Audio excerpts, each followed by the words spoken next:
Welcome back. I thought I'd do a little tutorial on how to build the hands-free minecart station. So first, for those who haven't seen this before, let me just show you what I'm talking about. So there's minecart here, it's resting on a pressure plate. You don't have to do anything, you just get in and the cart will go. And then, similarly, when you arrive at the station, you don't have to do anything except just get out of the cart. And there's this hatch here to make sure the cart can't be pushed around. So I describe it in a little bit more detail in another video, but in this video I'll show you how to actually make this. So let's get started. First thing we're going to do is make the pressure plate section. So first we'll put a wooden block here, and we'll want the pressure plate on top of this. So there needs to be a powered track leaning up against it, because the powered track is what's going to send you off.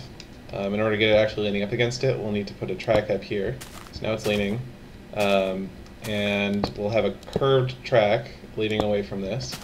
Actually, this one is going to want to be a sensor track, because that's what we'll use to reset the tracks. Now that we've got all this set up, we don't need this track anymore, so we can get rid of it and put the pressure plate there. So next thing we need to do is have the run-up track, which gives the cart enough speed to get just on top of this this track just before it's powered. Because while it's not powered, it's going to act like a brake, and so it needs a considerable amount of speed to actually get up there. So we need 4 tracks in a row, followed by the curved section, followed by the brake, and put a block at the end so that it will go. Just to test it, to make sure that this is the right amount, I'll power this, and we'll put a cart on it. And we can see it's right up here next to the pressure plate. Get on it, and it powers me off. So this is working. So now what I need to do is I need to make the Pez dispenser, which will load carts onto this. So the Pez dispenser is going to fall onto here, which means that there needs to be a hatch right here. So let's go ahead and put that up there. And we're going to have to power this hatch. In the meantime, I will get rid of this block because we don't need it just yet. And then I'm going to go ahead and make the ramp up to the top of the Pez dispenser. So we'll want some powered tracks coming up here so that we can get the Pez dispenser going. And we will also need we'll need a little piece of wood up here to block the carts so that they won't just go flying off into the distance this way. So this should work as a Pez dispenser. Let's test it out. Here we go. Yep, there's a cart sitting there. Good.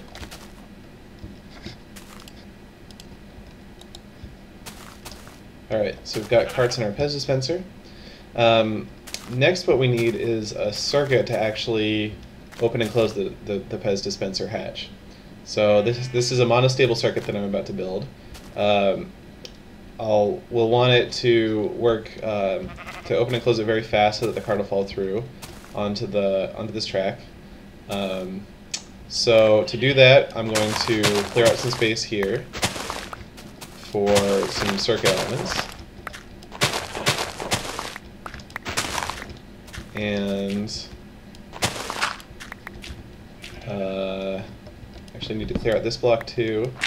Alright, so to build this, first I'm going to put an inverter on here.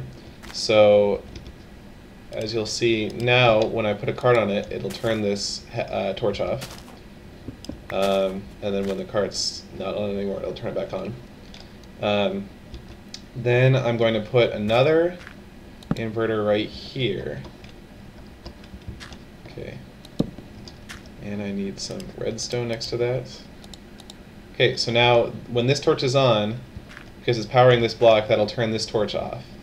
So you'll notice if I put a cart here, torch is back on. There's a small delay from when this torch turns off to when that torch turns on, and vice versa. It's called a tick.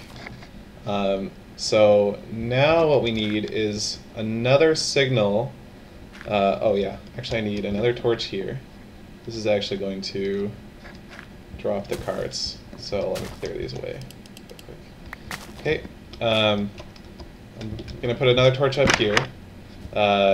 This will actually open and close the hatch when it's powered and unpowered. So as you see, put a cart here. So again, the cart turns off that torch, which turns on this torch, which turns off that torch, which closes the hatch down, and vice versa. So then I'm going to add in a the component that will make this a monostable circuit. So I put down this repeater, and I set it to its third setting, so I right-clicked on it twice. Then I need to have that powering this block, so that will do the trick. So now this block is powered, and so this torch turns off, which closes the hatch. This is the whole circuit. So let me show you again. So when we put the cart on it, it's going to turn off this torch, which will turn on this torch, which will keep this torch off, even though this is unpowered, and so it won't do anything. But when we remove the cart, since there's a delay, this repeater incurs more of a delay than these torches. This torch down here will lose power for a tick before this redstone receives power, and so nothing will be powering this torch for a tick, which will open the door, but then it'll close again. Sorry, open the hatch. It'll close again shortly when the repeater receives power, and so you can see that right here. So you saw this turned off while this was still off, and then this turned on right after that, and it opened and closed the door. So this is the circuit. Hi there, sheep. Sorry. This is the circuit. It's the whole thing, and that will actually do the trick. So we now have half of our station built, and it's starting to get dark. But just show you real quick. So now when we roll a cart past this sensor plate, it'll drop another cart onto this track, and as we saw before, the track will run it up onto the pressure plate. So let's try it out. Put this cart onto the pressure plate, get in, and we'll run over this thing. It opens and closes. Hey, it works perfectly. Great, so now we have the entire departure mechanism done. That's all there is to it. So now what we need is the arrival mechanism. So that's going to be over here. Actually should be significantly easier and faster to build. First, I need this one to be a ramp, so I'll put this here and remove it, and that'll force it to be a ramp. And I'll put a block here so that the cart won't be able to roll up this way. Next, what I need is the hatch, which will keep it from keep the cart from moving this way unless the hatch is open. So there's the hatch. So now you notice I'm going to put a minecart here. It can't move because of the hatch. If I open the hatch, it moves and it goes up. So get another cart over here. So now all we need is to have an approach with a cart that will open this hatch briefly. You can do this pretty way or the not so pretty way. I'm going to do it the not so pretty way just for the sake of shorter video. So we need the cart turned up to this. So actually, I'm going to have to remove this. So you see, if I just put this track here, it's going to flatten this piece out. It's not what we wanted. So let me make the track stay like this for a sec while I put a couple pieces here, and then I can remove it. So now we will want an approach. I'm not actually sure how long I need to make this, but we'll see. So this needs to, when this cart goes out, we want it to jump onto another track that'll head out. So we want something like this. So now when we get in this cart, it'll go out this way, but when we're returning on this track, it'll go onto the entryway. So I'll add a few more pieces of track, and then a sensor track here, and some more track on the over here. So now we need to hook this sensor track up to the hatch. You could do this wiring underground, but I'm just going to do this above ground, just to do it faster. I need to remove this, and man, so many animals.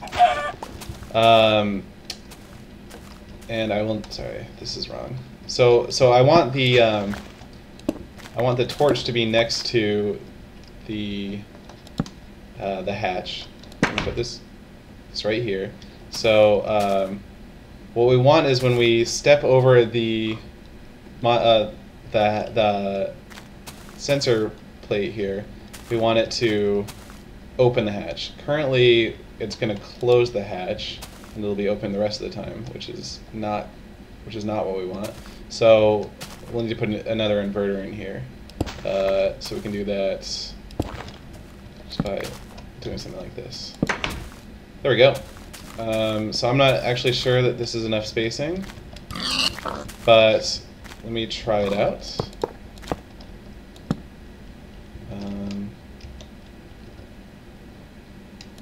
This is what I always do when I just need a quick minecart station. Okay. Grab a cart. And let's see. Yep, so it looks like it works.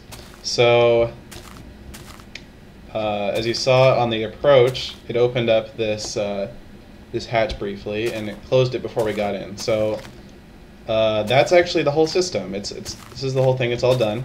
Let me show you from start to finish. So we get in the cart here. We head off to our other base or whatever. And from our other base, maybe we have another one of these stations, we head back in towards this base, and we just get out, and that's the whole thing. So now that we have a card in here, we can test. Actually, with this design on the way out, we also open and close the thing, but we just put one here just to test it, to make sure that we aren't going to collide with someone if there is already a cart here. Put it here. Yep. The cart goes off, goes back onto the stack. Then at this point, we can just put wood around the whole thing, or whatever material you want. You can actually, it's not going to interfere with any of these circuits. That's pretty good. Put it over here. You can actually, this is sort of interesting. You can put the wood kind of pinching the track like this, and the cart will still be able to go through it. I guess it's a bug, but that's how it works. Let's grab that cart. So then I need to put more. Let's get. Oops. So then I'll just put wood around the whole thing, and that's pretty much it. One final thing we can do is to put half blocks around the pressure plate. So let me call a cart real quick, just by putting on the pressure plate here. So you'll notice if I nudge the cart a little bit by accident, or an animal does, and then I get in, it doesn't go anywhere. So a pretty easy way to stop yourself from doing that, or stop animals from doing that, is just to put half blocks around this thing. You only need a few, just around this way and this way. So this should do it. So now if I call another cart, you'll see I can't nudge this thing no matter what I do. So the nice thing about half blocks, of course, is that if you're riding, it won't impede the cart at all, and if you ride through it, it's not going to hurt you either. So I can get in here, it just goes off like before, and everything's good. So pretty useful. So this redstone wiring above ground isn't great. The way to get around that, you can see I have this sensor track up here with some redstone below it. If I put a card on the sensor track, it'll power the redstone beneath it. And so the way to get the wiring underground is just to put the redstone, the same path of redstone, underneath the sensor plate, and have it just go around here. And instead of using a horizontal repeater like this, you just use a vertical repeater. So something like, let's see if I can do this. Go up here maybe. So you see this is off normally, and then if I put a cart here, it'll turn that on. So then you can see if this was too lower, it would look just like this. And so all this wiring can go underground pretty easily. It's very simple. Yeah, so that's about it. If you have any questions or anything I left out, let me know in the comments. Thanks for watching.